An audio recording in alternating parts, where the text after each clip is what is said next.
Sebagai negara berpenduduk muslim terbesar di dunia, Indonesia memperoleh kuota haji terbanyak sekitar 211.000 orang. Namun sayangnya, dengan terus meningkatnya jumlah calon haji di tanah air, kuota sebesar itu tidak pernah cukup. Daftar tunggu haji dari tahun ke tahun semakin lama. Calon haji harus sabar menunggu antrian lebih dari 5 tahun. Bahkan tidak sedikit yang harus menunggu giliran hingga 15 tahun. Terlebih sejak kuota haji dikurangi selama masa perbaikan Masjidil Haram. Kini setelah pemerintah mendapatkan kuota haji tambahan sebanyak 10.000 orang, akankah bisa mengatasi antrian panjang calon jamaah haji? Inilah Forum Indonesia Mengkaji Kuota Haji.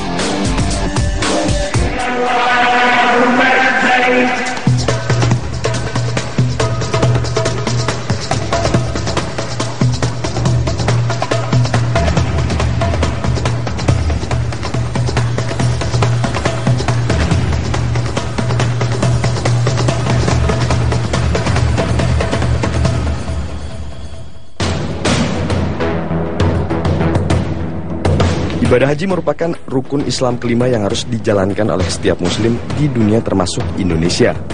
Sayangnya keterbatasan tempat membuat pemerintah Arab Saudi memberi kuota maksimal bagi setiap negara yang warga negaranya ingin menunaikan ibadah haji ke Tanah Suci. Permasalahan terkait kuota jamaah haji ini semakin terasa saat pemerintah Arab Saudi mengurangi jatah kuota tiap-tiap negara sebesar 20% dikarenakan alasan ingin melakukan renovasi pada lokasi haji. Sebagian muslim di Indonesia misalnya harus menerima kenyataan bahwa untuk menunaikan ibadah haji dibutuhkan waktu sekitar 15 sampai 20 tahun menunggu antrian yang sangat panjang. Langkah cepat langsung diambil Presiden Jokowi untuk mengatasi permasalahan kuota haji. Beberapa minggu yang lalu, Presiden dan rombongannya bertemu dengan Raja Arab Saudi membicarakan masalah kuota haji. Jokowi berhasil merayu Raja Arab Saudi untuk menambah 10% kuota haji bagi Indonesia. Presiden menyampaikan kepada Raja untuk meminta tambahan kuota haji, dan alhamdulillah untuk tahun depan dapat tambahan lagi menjadi tambah 10.000, dan Presiden tetap mengharapkan untuk diberikan kuota yang masih lebih, tetapi per hari ini Raja telah memberikan jawaban melalui Menteri Urusan Agama Islam yang sekaligus Menteri Negara utusan khusus dari Raja tadi. Tambahan kuota haji ini menjadi angin segar bagi umat muslim di tanah air. Setidaknya bisa mengurangi waktu tunggu berangkat haji. Meskipun lagi-lagi terpulang kembali kepada mekanisme pengelolaan haji oleh pemerintah yang selama ini tak kunjung usai dibenahi, sehingga masyarakat muslim yang ingin pergi haji pun bertahun-tahun menanti giliran berangkat ke Tanah Suci. Tim Liputan, Metro TV.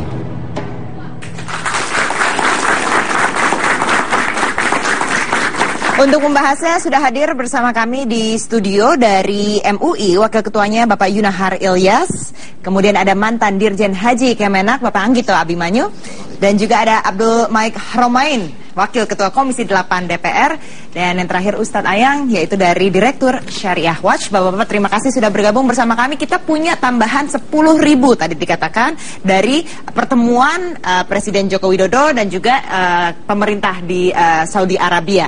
10.000 ini, apakah ini suatu angin segar atau justru angin basa-basi, Pak Anggito? Ya, tentu saya mengucapkan alhamdulillah ya, ada tambahan 10.000. Meskipun tambahan 10.000 itu belum cukup, ya. Kenapa Pak nggak cukup, Pak? Artinya begini, kalau kita lihat bandingkan antara jumlah antrian, jumlah minat dari calon jamaah haji yang ingin pergi haji itu kan cukup panjang, ya. Dan kita pernah memperoleh kuota haji sebelum ada pemotongan 20% itu 211.000. Jadi sebetulnya tambahan 10.000 itu belum cukup mengganti jumlah yang hilang. Karena ada pemotongan 20%. Jadi pada waktu 2013 itu saya adalah saksi sejarahnya. Pada waktu itu pemotongan 20% itu dengan akad, dengan niat akan dikembalikan di tahun 2016. Sebetulnya 2018, tapi seluruh negara yang melakukan muzakarah waktu itu menghendaki agar 3 tahun itu dikembalikan pada kuota haji dengan basis 1/mil dari penduduk muslim. yang telah disepakati di OIC ataupun OKI. Jadi sebetulnya 10.000 itu ya tentu kita mengucapkan alhamdulillah, tapi itu belum sesuai dengan apa yang diperjanjikan di tahun 2013. Artinya sebenarnya ini nggak sesuai dengan MOU yang sudah ada begitu sebelumnya ya Pak ya. Mungkin Pak Abdul Malik, ini melihatnya bagaimana Pak? Harusnya pemerintah minta lebih nggak sih dari 10.000, mengingat kita kan sebenarnya negara muslim terbesar begitu? Ya, saya kira pertama saya ingin mengapresiasi apa yang dilakukan oleh Presiden Jokowi ya.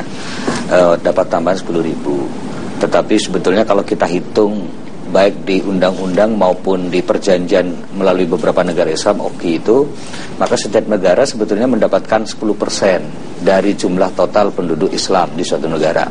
Kalau 10% artinya 211.000 sekian ya, dalam kondisi normal.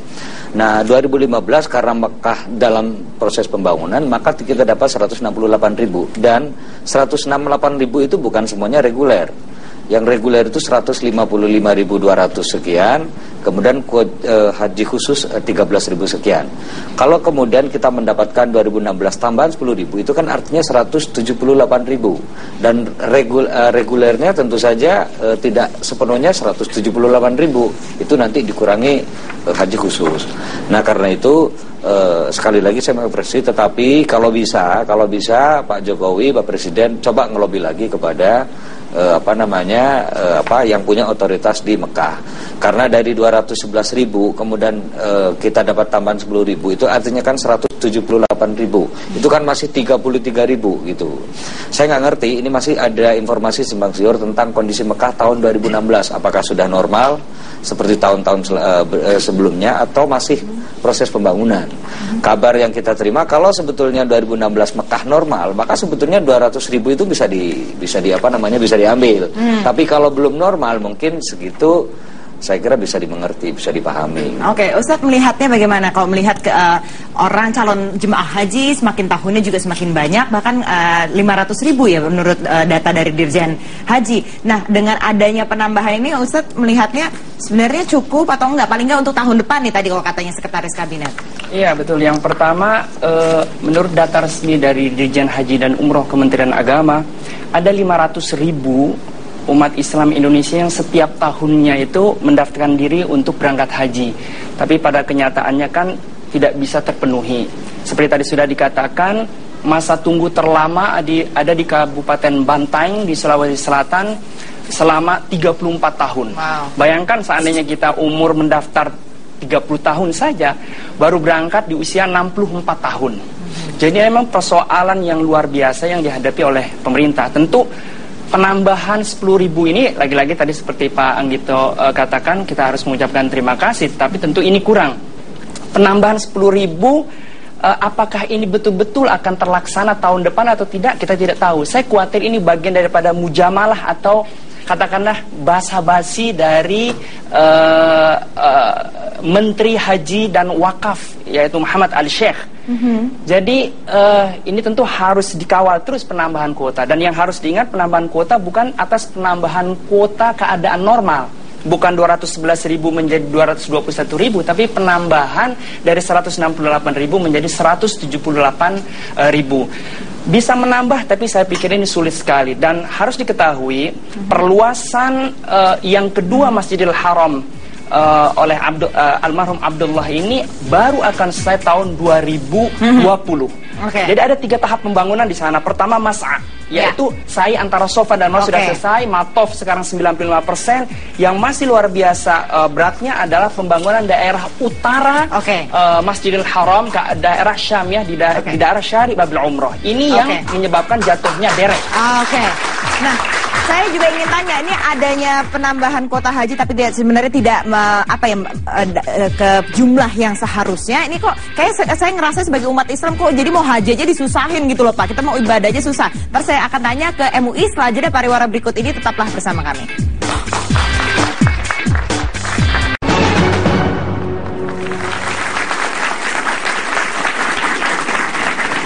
Kita akan bicarakan soal kuota haji. Nah, saya langsung ke Pak Yunahar. Pak Yunahar, ini kalau kita lihat ada orang yang menunggu, bahkan ini kalau tadi di Sulawesi Selatan sampai 35 tahun. Tapi ada juga kasusnya yang sampai bisa berkali-kali dia pergi haji. Akhirnya ini kacau begitu. Akhirnya nunggu lama, tetap mengantri. Sementara dinilai tidak adil gitu kalau dilihat dari keadaannya. Kenapa MUI sendiri keluarin fatwa haram, nggak boleh naik haji 2 kali gitu, harus kasih kesempatan ke orang lain? Ya, MUI sudah keluarkan fatwa itu. Jadi haji 2 kali itu haram apabila mengambil hak orang lain. Tapi ada juga yang memang dibolehkan. Misalkan dia petugas haji. Kalau petugas haji ya jelas dia akan berulang. Itu yang kedua.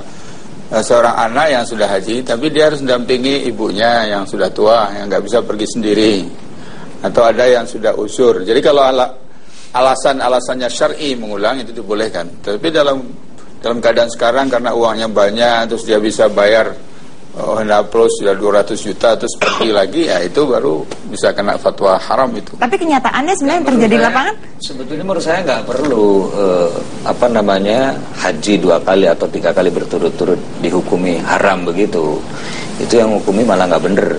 Menurut saya sebetulnya intinya di pengelolaan deh, di pengelolaan haji. Bikin aja keputusan Menteri Agama atau peraturan Menteri Agama yang melarang orang naik haji berturut-turut dalam 5 tahun misalkan. Itu sudah clear menurut saya. Nah, persoalannya memang kemudian kadang-kadang penyelenggara hajinya mungkin tidak punya data, itu yang pertama. Yang kedua, kurang ketat aja. Saya ngerti Mas Anggito mungkin pernah mengatur itu. Tapi sebetulnya orang berangkat haji tiap hari itu kan nggak signifikan sebetulnya. Untuk kepada mempengaruhi kuota secara nasional. Sebetulnya tahun 2013 sudah ada turunan dari PMA nomor 30 sudah ada. Jadi orang ini mengikuti fatwa MUI sebetulnya. Orang boleh berulang berhaji dengan syarat tadi dia adalah mahram, kemudian petugas. Kalau dia jamaah biasa itu tidak boleh mengisi kuota ataupun antrean kecuali kalau ada sisa kuota akhir. Nah, itu baru boleh. Jadi tidak melarang orang mendaftar, tetapi dia menjadi prioritas terakhir. Itu sesuai dengan fatwa MUI. MUI tidak mutlak haram gitu, enggak. Jika mengambil hak orang lain. Kalau dia sisa bebas. Kalau nggak mengambil hak orang lain boleh saja. Tapi pengaturannya yang kalau begitu yang salah bagaimana? Ya, saya pikir apa yang telah dilakukan oleh Majelis Ulama Indonesia kemudian didukung oleh 2 organisasi besar di Indonesia, Nahdlatul Ulama dengan Muhammadiyah, 3 lembaga keagamaan terbesar ini telah mengeluarkan fatwa haram. Saya pikir benar. Tadi kalau Mas Malik katakan kenapa harus diharamkan, nggak benar juga. Saya pikir benar. Kiai Haji Hashim Asy'ari pada tahun 1940-an mengeluarkan 2 fatwa. Pertama, fatwa haram haji. Haram haji kepada seluruh rakyat Indonesia karena saat itu kita lagi memperjuangkan kemerdekaan Republik Indonesia. Yang kedua, Kiai Haji Hashim Asy'ari mengeluarkan fatwa haram menggunakan kapal laut milik Belanda. Karena kalau kita menggunakan kapal laut milik Belanda, berarti itu menguntungkan. Artinya, memfatwakan segala sesuatu yang bisa menimbulkan sesuatu yang tidak baik, haram, itu benar. Karena itu tindakan MUI, Nahdlatul Ulama dengan Muhammadiyah kita dukung dengan sangat baik sekali.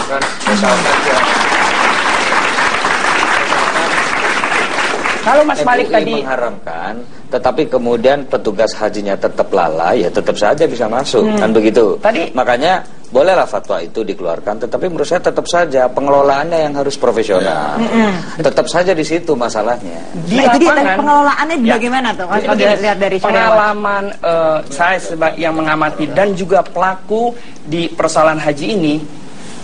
Sulit untuk mendeteksi ini orang sudah haji belum haji. Kalaupun dia sudah berhaji, dia bisa bermain dalam masalah pendataan. Misalnya, kalau di KTP ada tulisan hak, pasti dengan sendirinya di sistem komputerisasi haji tertolak. Tapi kalau tidak ada hak, dan kecamatan kita bisa mengeluarkan dengan mudahnya KTP tanpa ada hak. Inilah yang kemudian tadi seperti Pak Yunahri katakan, cukup banyak mereka yang sudah haji sekali mau berhaji lagi yang kedua, ketiga, keempat. Oleh karena itu fatwa benar. Bahkan saya mendukung sepenuhnya pernyataan Imam Besar Masjid Istiqlal Kiai Haji Ali Mustafa Ya'qub yang mengatakan bahwa mereka yang berhaji lebih dari 1 adalah penyembah setan. Oke. Tepuk tangan dulu. Bukan tepuk tangan penyembah setan ya, tapi ini ya. Mas Anggito, ini kalau kita lihat, ini kan sebenarnya persoalan yang klasik setiap tahunnya ada. Ini karena sayang sekali dari Kemenak tidak ada di sini. Mas Anggito dari Dirjen Haji mungkin bisa kasih tahu ini sebenarnya tuh yang susah tuh apa ya untuk mengontrol nih supaya melihat nih tidak ada haji 2 kali, 3 kali dan memberikan kesempatan yang lain gitu. Sulitnya tuh di mana? Saya sudah tahu bagaimana cara mengaturnya sebetulnya, dan itu bisa karena sistem kita ini kan sudah terdeteksi dan sudah terhubung dengan sistem iktp ya. Sebetulnya sejak 2013-14 itu sudah terdeteksi. Nah, yang terjadi sekarang adalah karena kuota jamaah itu juga diisi oleh kuota KPIH, pembimbing haji, yang mereka mendaftar setiap tahun. Lalu mereka itu adalah pembimbing, jadi mereka diperbolehkan secara kebijakan untuk mengulang hajinya. Nah, kalau di undang-undang yang kami usulkan ke Komisi 8 itu dipisahkan petugas itu sendiri, pembimbing, sehingga jamaah itu betul-betul menggunakan kuota jamaah. Sekarang faktanya ada 1.500 TPHD, tim pembimbing haji daerah, dan TKHD, tim kesehatan haji daerah yang menggunakan kuota jamaah.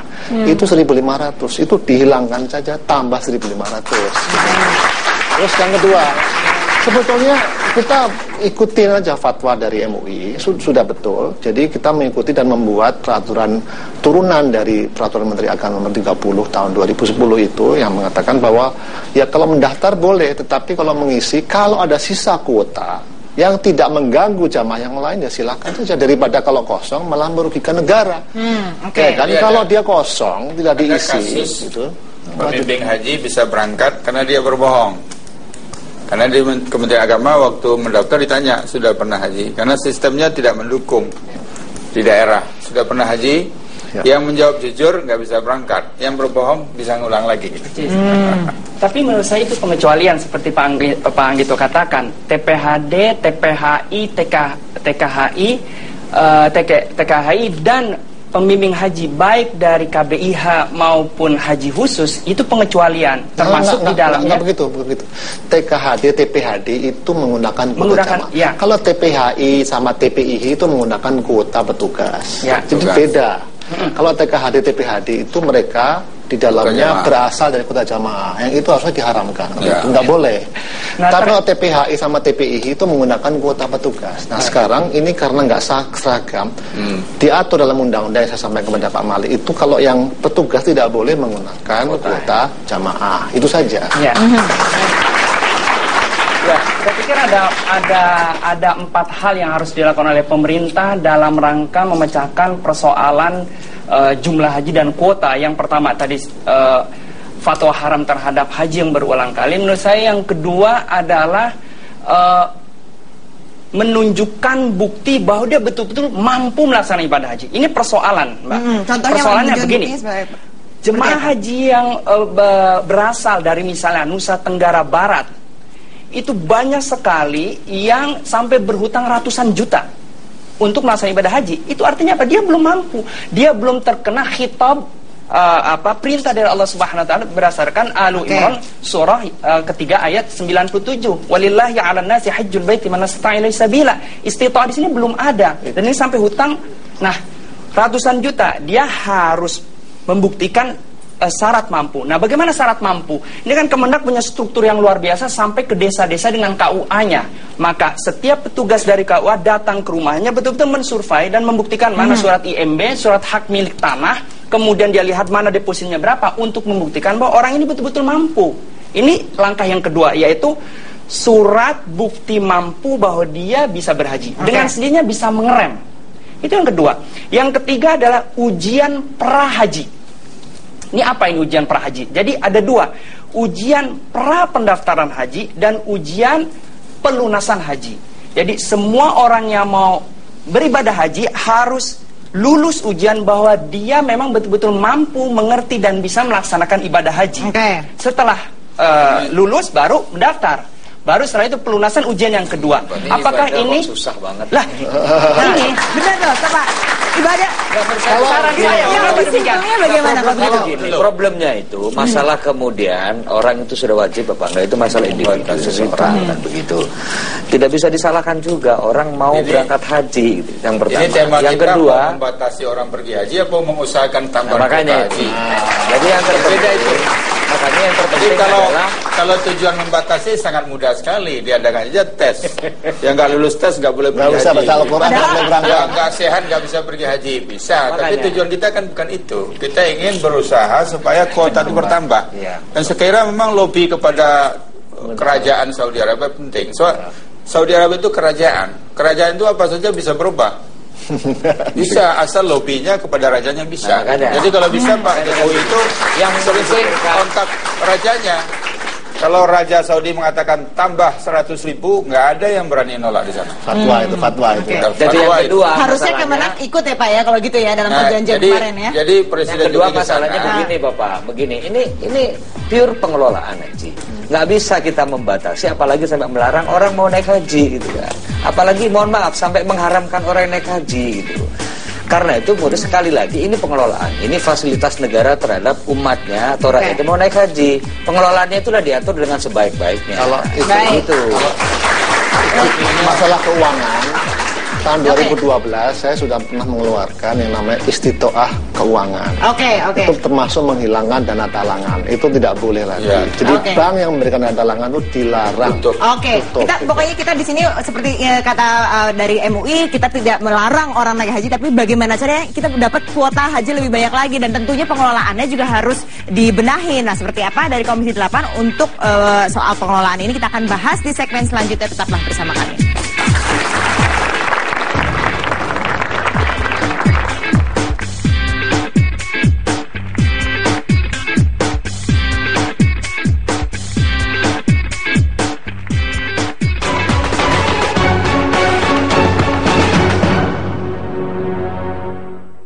Anak saya tuh paling gak tahan lihat yang manis-manis.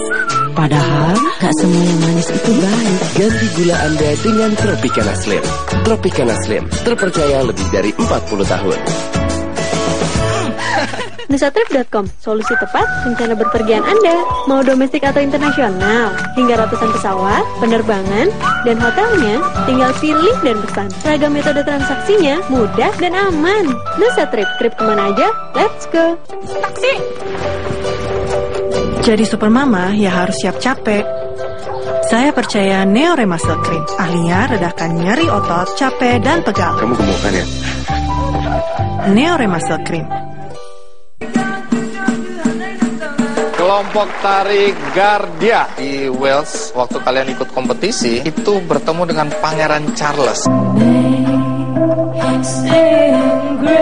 Aku dapat 7 penghargaan, aku dapat gold overall. Dapat gelar paling bergengsi yaitu Grand Champion Instrumentalist of the World. 1, 2, dan... MetroTVNews.com, sumber informasi terpercaya Anda. Lewat jaringan yang terintegrasi, berita-berita pilihan kami analisis dengan tajam. Ratusan berita kami produksi setiap hari untuk Anda nikmati kapanpun dan dimanapun, termasuk live streaming dan sosial media kami. Dengan pilihan 3 bahasa, MetroTVNews.com bisa diakses apapun device Anda. Anda juga bisa mengirim informasi berguna bagi masyarakat. Kami pilih lalu sebarluaskan ke jaringan media kami. MetroTVNews.com, News Video Portal.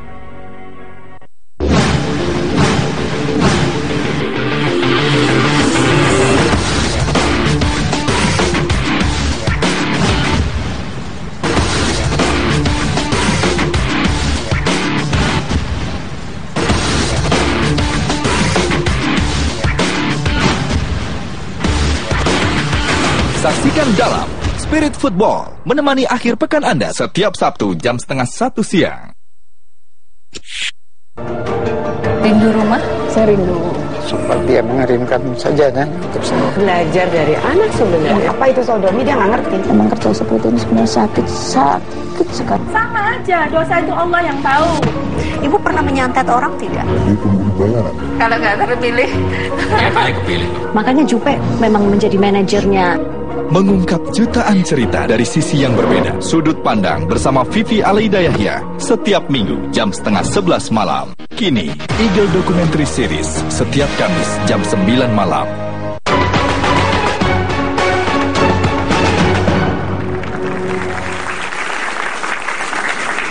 Mengkaji kuota haji tadi sebelum break Pak Anggito bilang ini soal tabungan haji ya Pak ya, harus dipersiapkan. Saya ingin tanya, ini kan masih muda-muda nih Pak yang nonton di sini nih. Pak, ada yang punya tabungan haji nggak?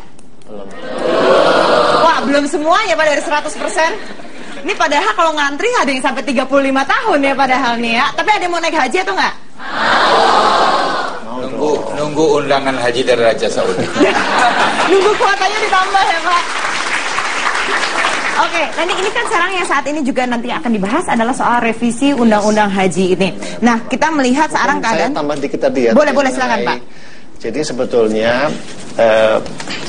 uang haji itu kan dikelola oleh bank ya, bank syariah ataupun UUS, Usaha Syariah. Dulu itu sebelum tahun 2012 itu bank bisa memberikan dana talangan ya kepada yang tidak mampu, tetapi dia bisa diberikan pembiayaan. Nah, sejak tahun 2013 dilarang. Bank syariah yang melayani haji itu dilarang memberikan dana talangan. Itu turun sekali pendaftarnya. Dulu sampai 1 juta per tahun, tahun 2011, 2012, 2013 tinggal 500.000. Jadi itu termasuk dari upaya pengelolaan tadi. Bisa sebetulnya kita melakukan pengelolaan supaya antrean itu bisa di-manage dengan baik gitu. Oke. Nah, ini soal antrean bisa di-manage dengan baik, apakah nantinya juga akan dibahas nih Pak dalam revisi Undang-Undang Haji? Karena memang kayaknya permasalahannya dari tadi kita ngomonginnya pengelolaannya soal kuota haji. Ya, memang intinya haji itu di pengelolaan gitu. Intinya begini. Jadi kita sedang akan merevisi Undang-Undang Nomor 13 2008 itu pengelolaan haji. Dan beberapa isu penting yang akan dibahas itu, satu tentang siapa sebetulnya lembaga atau badan atau institusi yang paling layak untuk mengelola haji. Ya, itu. Hari ini kan banyak perdebatan, apakah tetap Menteri Agama persis formasinya seperti sekarang, ataukah Kementerian Agama perlu membuat institusi baru khusus badan pengelola haji, jadi tidak dirjen lagi, atau diserahkan ekstrimnya ke swasta. Itu juga perdebatan luar biasa ya. Karena sekali lagi haji ini kan ngurusin orang banyak, harus profesional gitu. Yang kedua, kemudian yang menjadi penting itu pengelolaan dalam arti bagaimana cara agar kuota itu bisa didistribusi dengan baik. Kalau di Undang-Undang Nomor 13 2008 itu kan yang menentukan kuota itu kan menteri ya. Dengan rujukannya adalah perjanjian atau kesepakatan OKI 10% itu. Kemudian didistribusi ke provinsi-provinsi itu. Itu pun tidak semuanya reguler kan. Ada reguler, kemudian haji khusus, apalagi satunya petugas ya kalau tidak salah. Petugas di luar kuota. Di luar kuota. Yang ketiga kemudian sisa kuota. Sisa kuota itu lumayan banyak ya, karena setiap tahun kita mau dari kuota itu mesti kemudian ada yang tidak berangkat karena sakit dan sebagainya. Itu jumlahnya bisa sampai 500 setiap tahun. Bahkan lebih. Nah, itu juga menjadi hal penting di undang-undang. Selama ini kan dibagi setidaknya ke 3 kelompok. Sisa itu, satu ke jamaah kira-kira 10%, kemudian ke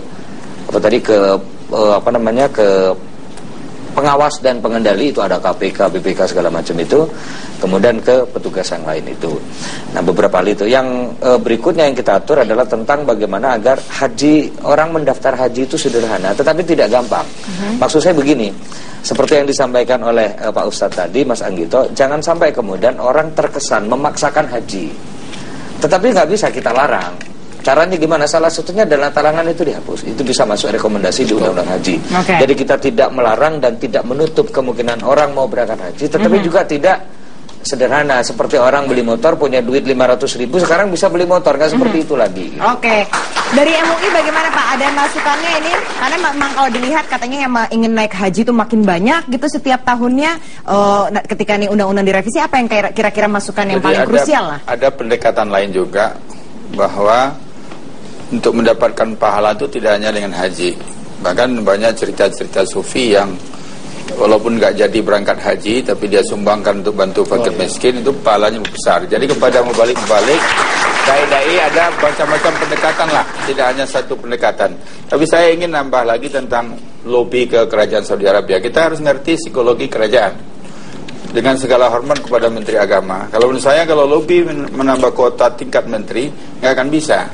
Karena menteri di sana pun tidak akan bisa buat keputusan. Jadi harusnya langsung presiden. Harus kepala negara, presiden, minimal wakil presiden, lobby, kalau tidak raja, kalau tidak wakil raja, kalau tidak salah satu keluarga kerajaan. Amir di sana. Baik, oke.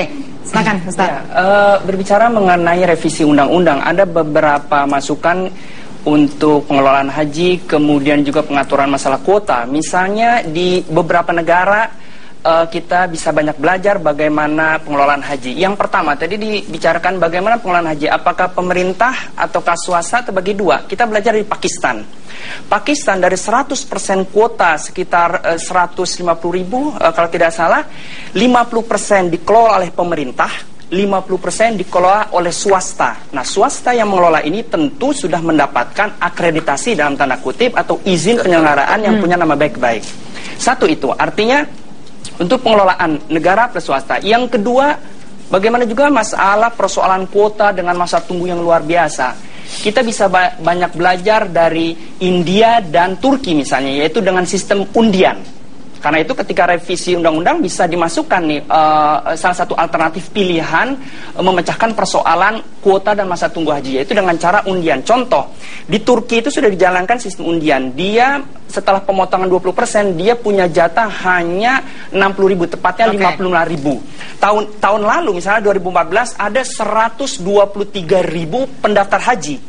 Oleh pemerintah itu dikocok dari 123.000 menjadi 55.000. Apa syaratnya? Yaitu mereka yang sudah 7 tahun menunggu dan setiap tahun dia memperbarui datanya. Itu dari Turki. Demikian juga di India, misalnya negara bagian Kashmir, dia dapat jatah 5.000, 4.000 bagi mereka yang mendaftar secara normal, 1.000 itu bagi sisa. Jadi dikocok bagi mereka yang masuk dalam daftar tunggu. Artinya dalam revisi undang-undang pilihan selain antrian undian bisa dimasukkan, Pak. Nah, Mas Anggito, saya pengen nanya, ini kalau kita ada pilihan, ada soal kerjasama dengan swasta, dengan pemerintah, kemudian juga ada soal ini undian, tadi juga di India pakai skemanya lain. Sebenarnya ini pastinya juga ketika waktu Anda Mas Dirjen Haji sudah ada wacana-wacana seperti ini, tapi apa kesulitannya kalau di Indonesia sendiri untuk? Bukan lagi wacana ya, kita sudah melakukan kajian, termasuk dengan teman-teman dari UIN. Ya. Baik itu, saya ingat tadi UIN Syahid sama UIN Suka Jogja. Itu disimpulkan bahwa sistemnya sekarang itu sistem yang terbaik yang ada. Sistem artinya di bawah. Nah, cuman memang kita harus mengelola tadi dengan baik. Karena sebetulnya peluang untuk menambah kuota itu masih banyak. Contohnya yang sampaikan sama Ustadz ini mengenai lobby kepada Arab Saudi. Setiap tahun itu ada 5.000 non kuota misalnya gitu. Setiap tahun tuh. Udah visa kafil, visa undangan, visa macam-macam itu ada 5.000 sampai 10.000 diberikan. Nah, sebetulnya itu adalah masuk dalam kuota gitu. Itu contoh ya. Yang kedua tadi saya pisahkan antara kuota jamaah sama kuota petugas. Kuota petugas yang menggunakan kuota jamaah itu ada 5.000-an sekarang. 1.500 DPRD TKHD, ada sisa kuota dipergunakan oleh jamaah. Termasuk DPRD itu menggunakan sisa kuota sekarang ini. Jadi Mas Anggito misalkan besok dari 178, maka petugasnya selain dari itu? Kalau saya mengusulkan di undang-undang itu terpisah sama sekali. Dan itu dibayar sama DPR. Lalu kedua, kita mengikuti fatwa dari beliau ini. Satu mengenai larangan talangan haji. Sudah di 2013. Yang kedua, larangan MLM. Juga sudah ada fatwa MUI. Ya, MLM ini banyak di sebelum 2012 banyak, dan itu sudah dilarang sama MUI dan kita keluarkan peraturan menteri, peraturan dirjen, larangan bagi individu yang menggunakan sistem talangan. Bahkan sebetulnya umroh juga nggak boleh karena itu kan tidak sesuai dengan kemampuan gitu.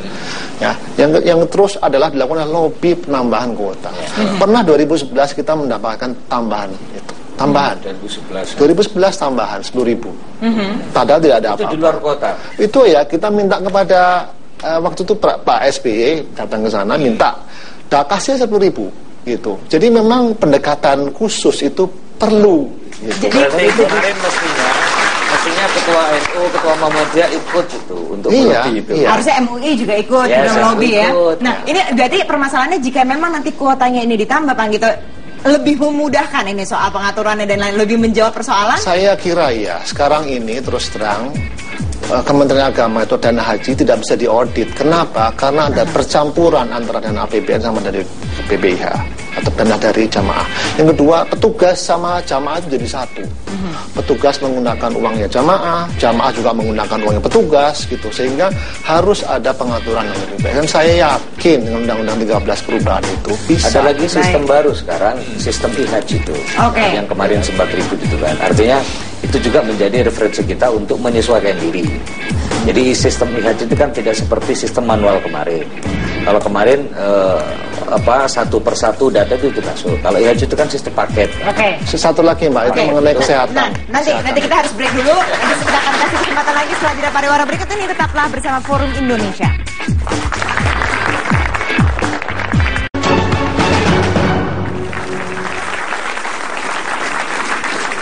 Mengkaji kuota haji, langsung saya tanya ke MUI. Jadi kalau misalnya dari MUI sendiri ini harusnya pemerintah bisa melobi lagi supaya kita dapat kuota yang lebih besar. Itu adalah yang paling bisa dilakukan gitu. Bisa untuk paling bisa ya, karena kebetulan saya pernah tinggal lama di sana. Jadi agak mengeri sedikit psikologi negara kerajaan. Tidak masalah, mereka tidak perkara undang-undang, perkara menteri ini, menteri itu, kita raja. Siapa yang bisa mengambil hati raja, itu yang akan mendapat untung. Nah kalau begitu kita secara politik pun juga harus ikut. Jadi misalkan Saudi punya kebijakan politik dalam keadaan misalkan ya, Saudi perang dengan Yaman, Indonesia cuma buat pernyataan normatif, sebaiknya damai, itu bukan teman. Teman itu pada saat orang lagi susah. Kalau negaranya lagi aman, nggak masalah, tapi lagi susah, tunjukkan bahwa kita itu adalah teman. Empati kita, begitu kita tunjukkan, kita lobby, jangan ke 10.000, 100.000 dikasih itu. Pasti itu ya, mestinya bisa 100.000 tadi ya Pak ya. Oke, kalau Pak Anggito, ini kita melihat ini kalau yang 10.000 tadi kita anggap ini sebagai berkah, tapi masih belum cukup dan tentunya ini juga belum menyelesaikan masalah-masalah yang ada saat ini ya. Jadi kalau apa masukan untuk nanti perbaikan ke depannya supaya kita kan mengkaji kuota haji nih. Kalau dari Pak Anggito sendiri apa yang perlu dilakukan urgent? Saya menggarisbawahi yang sampaikan Pak Malik tadi. Sebetulnya di sisi pengelolaan itu masih banyak ruangan. Ya, tadi memisahkan kuota jamaah dan kuota petugas itu akan menambah kuota jamaah. Kemudian melaksanakan namanya kemampuan berhaji itu. Apakah dari sisi keuangan tadi dengan talangan MLM dilarang, kemudian kesehatan. Dulu zaman kami itu kita akan menghabiskan menghabiskan yang usia 80 tahun ke atas supaya nantinya itu tahun 2016 harusnya itu dilaksanakanlah yang namanya situasi kesehatan. Kalau memang dia itu penyakit yang tidak bisa disembuhkan, ya tidak ada kewajiban dia berhaji gitu. Itu penting. Yang ketiga adalah bahwa kita ini pastikan bahwa sistemnya itu baik gitu. Ya, sistemnya baik, kemudian kita mendorong anak-anak muda itu ya nanti dirubah di undang-undang itu supaya dia bisa mendaftar pada usia muda.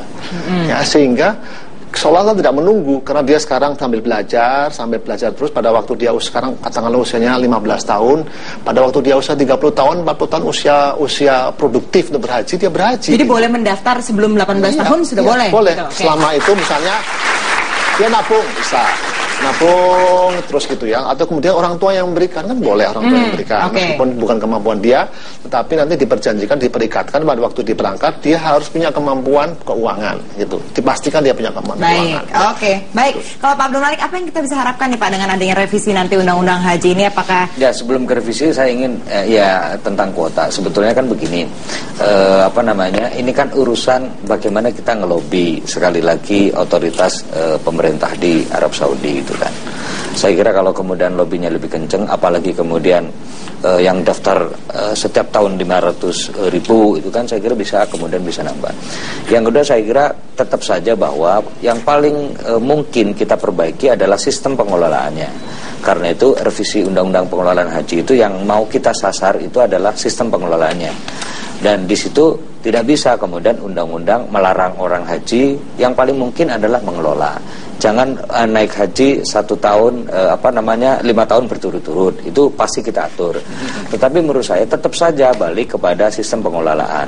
Salah satu yang pengelolaan itu adalah tentang tadi itu. Yang pertama adalah kita punya keinginan ingin memisahkan antara kuota resmi reguler gitu dengan petugas.